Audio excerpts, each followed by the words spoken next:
The Pro Bowl was once something that we all look forward to, but we all can admit over the last decade or so, it's been mid. In the NFL, they came down with a decision to end the Pro Bowl game. Me and Steve is going to talk about that. We're going to talk about the Seattle Seahawks extending Leonard Williams. And then we're also going to discuss the Indianapolis Colts activating wide receiver Alec Pierce. Y'all know we're going to talk about it, break it all down, give a little more, but y'all already know you gotta hear the music first. Welcome to your number one spot for all NFL news and content, NFL Central.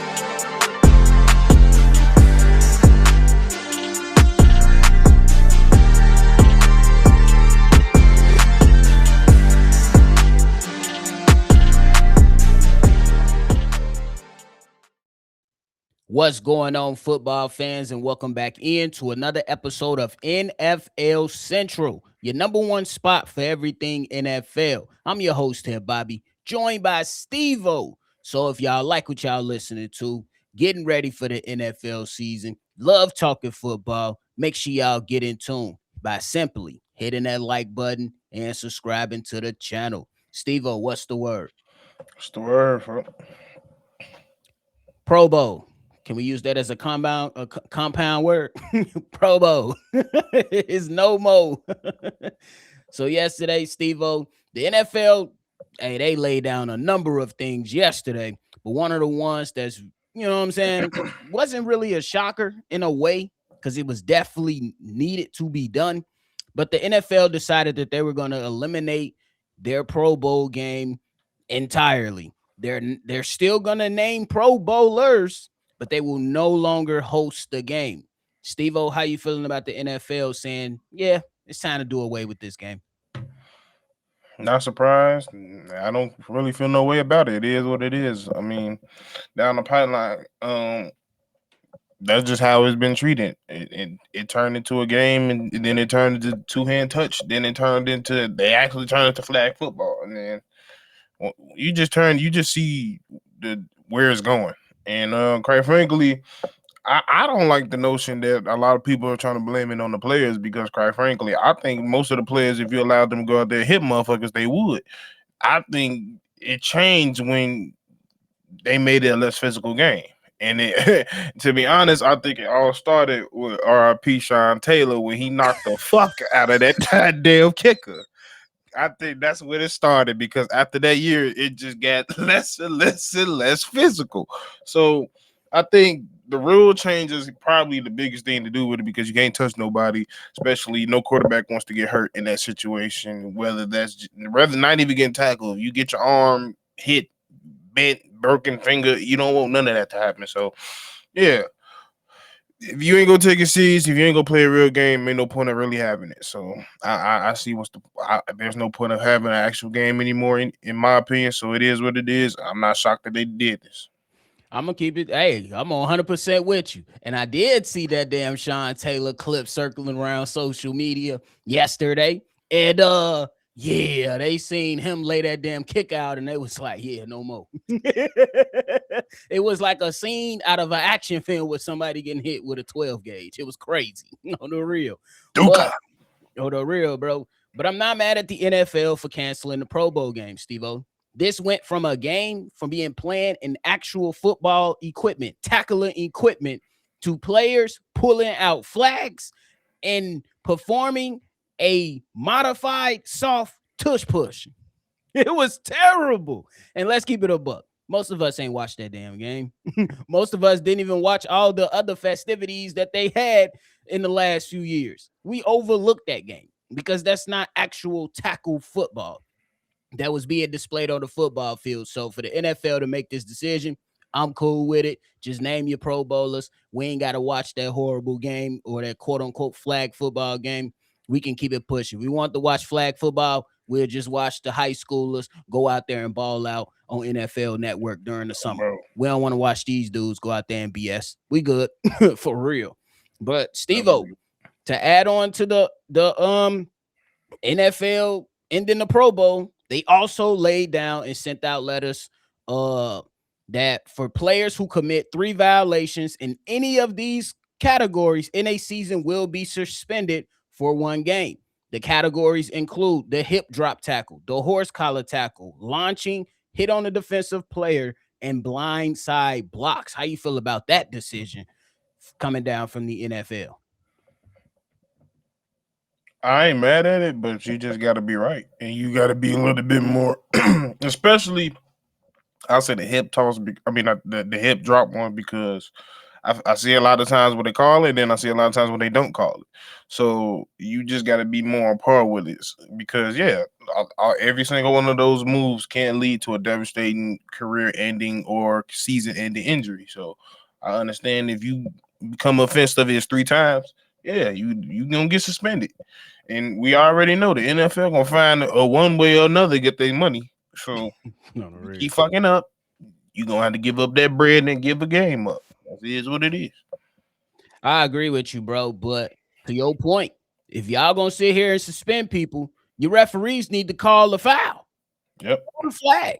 Because we've been watching preseason games for the last few weeks, and there's a number of games I've seen hip drop tackles, and a lot of them wasn't called, if any. Like in the horse collars and all that stuff, y'all need to be make sure that y'all are on par and that your referees and your officials are doing the job correctly. If this is something that you're gonna place emphasis on, y'all need to make sure that the enforcement is definitely held to a high standard, because y'all talk about player safety, which is a little convoluted if we keeping it a buck, because y'all want to extend the season. That's not the but y'all ass is refusing to call the damn fouls when we clearly see hip drop from our TVs and the referees be standing right there.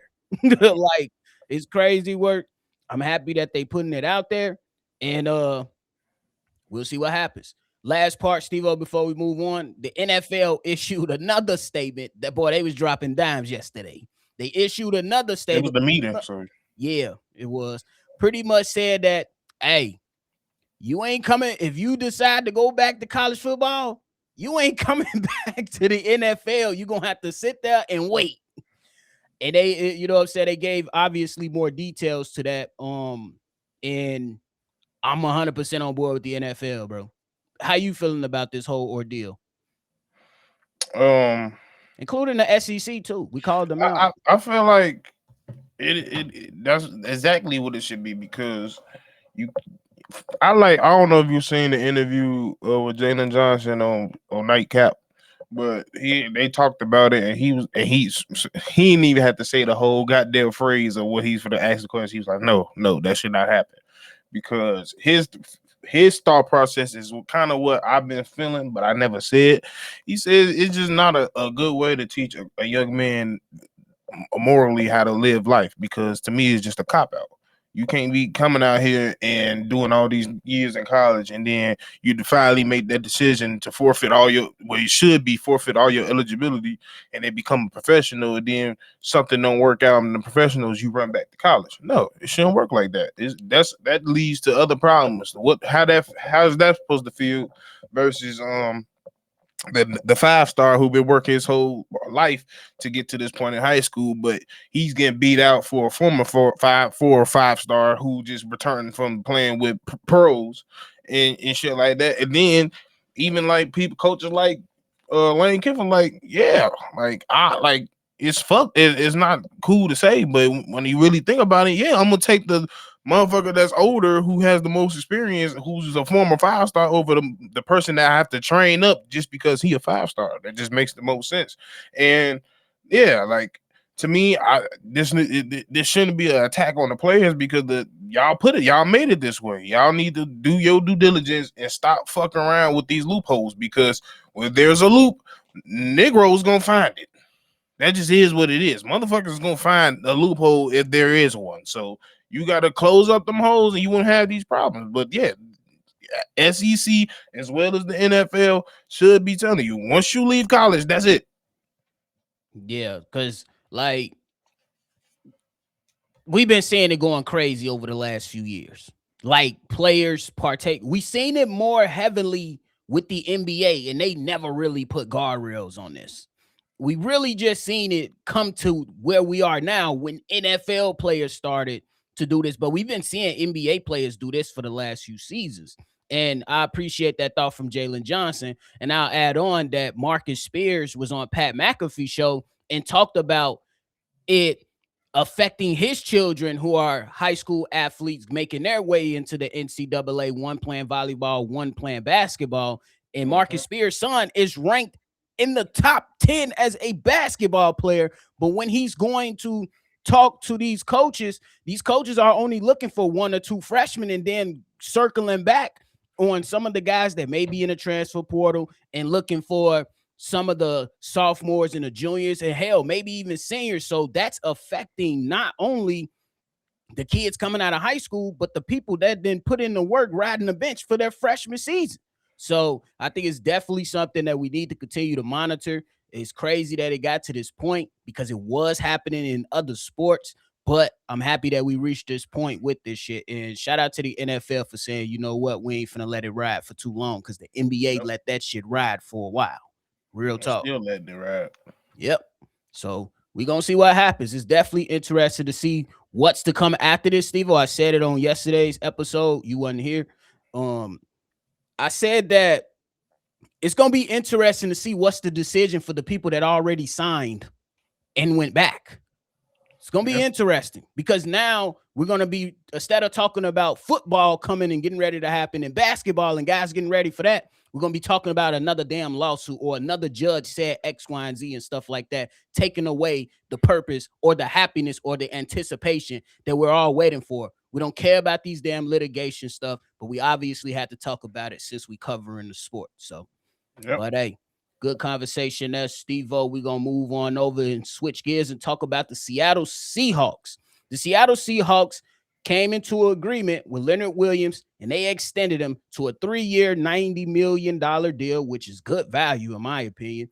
In the last 2 seasons for the Seahawks, 33 games, Leonard Williams racked up 126 tackles with 18 sacks, bro. How you feeling? Oh, yeah, just to add on, the Seahawks extensions now over this offseason, they've been chunking out money on Steve-O. Jackson Smith and Jigba, 4-year, $168 million. Devin Witherspoon, 4 years, $132 million. Leonard Williams, 3 years, $90 million. And Derek Hall, 3 years, $42 million. How you feeling about Leonard Williams more specifically, though? They're trying to repeat. It's just that simple. And he's been consistent since he came out of USC. And ever since they traded for him, he's been even more than I'll say what he's done even with the Jets. So just somebody you want to. They probably want him as to retire as a Seahawk. He's a leader. He's still has a lot of football left in him, but he's the right age, the right everything. And they just trying to run it back. They made it clear. They re-signed everybody that was a big staple in the championship win, and they trying to run it back because, hey, you only got a window, and that window is closing each and every year.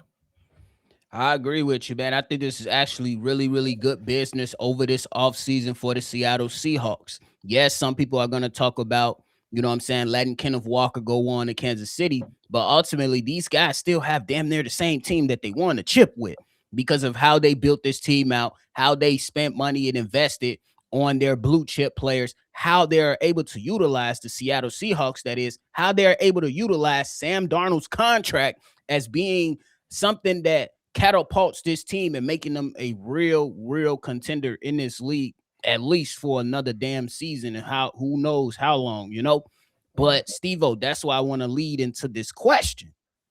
We ain't talked about the Seattle Seahawks that much this offseason. That's us, that's the national media, and I feel like we did them a disservice. Why or why not should we be talking about them more, and how far off do you think the Seahawks are from the Rams, who a lot of people, including myself, are like, damn, those are the real Super Bowl contenders right there. How you feel it?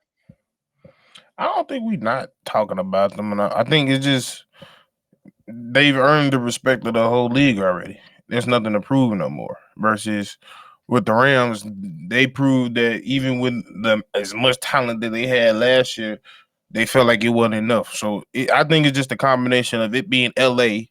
for one. You're getting one of the biggest names in football, too. And then you have the return of possibly one of the biggest defensive players of all time.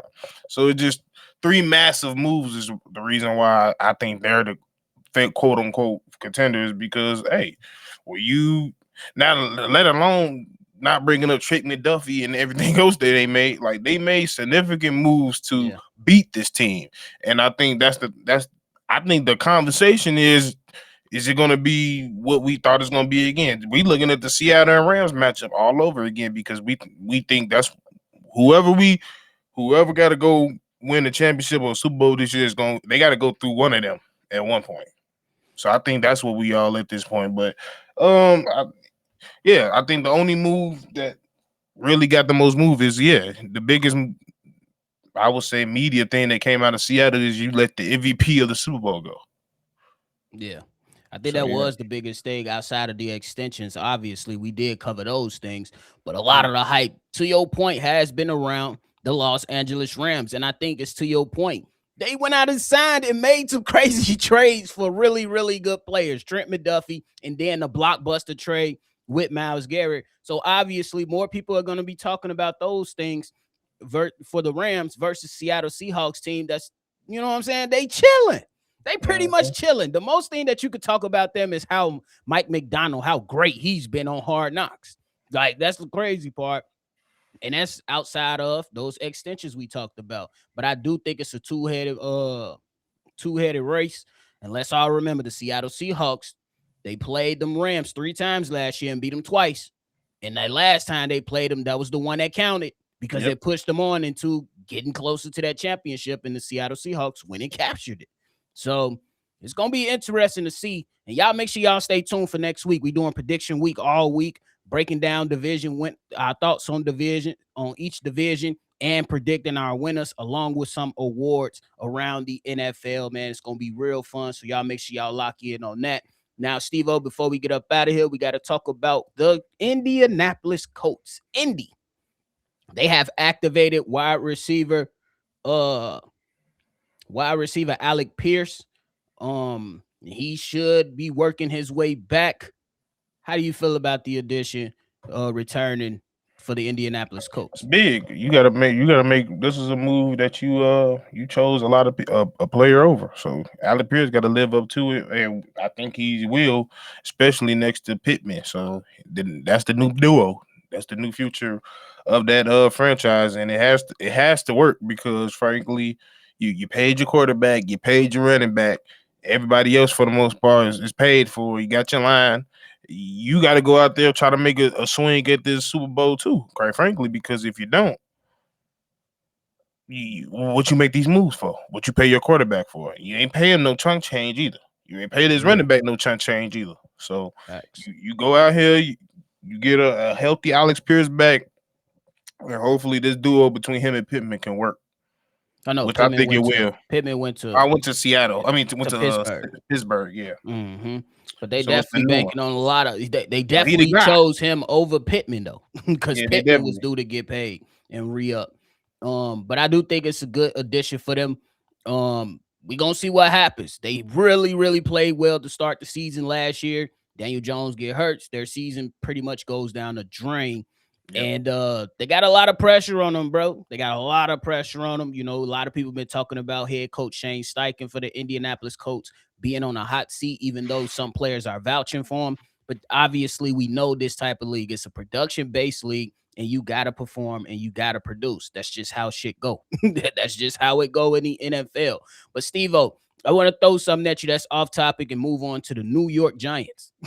This man, John Harbaugh, said that Cam Scatterboot has been infectious in a negative way, and he needs to be infectious in a positive way.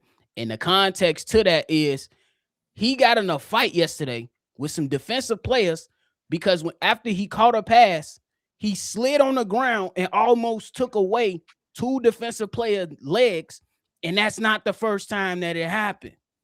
Cam Scatterboot still out here being a crazy loose screw mofo and immature as fuck. How you feeling about that little tad bit? Somebody need to beat his ass. That's all. It's as simple as that. It's getting to the point where somebody's just gonna tag his ass. Like at the end of the day, like you ain't gonna keep getting so many warnings. especially when you get to the point where your head coach is calling you out and saying he went in front of New York public media and said you're basically a nuisance. You're becoming an irritation to this whole organization. Stop being a goofy. You being like, there's a time and place to be a goofy. You just being a goofy all the time. Real.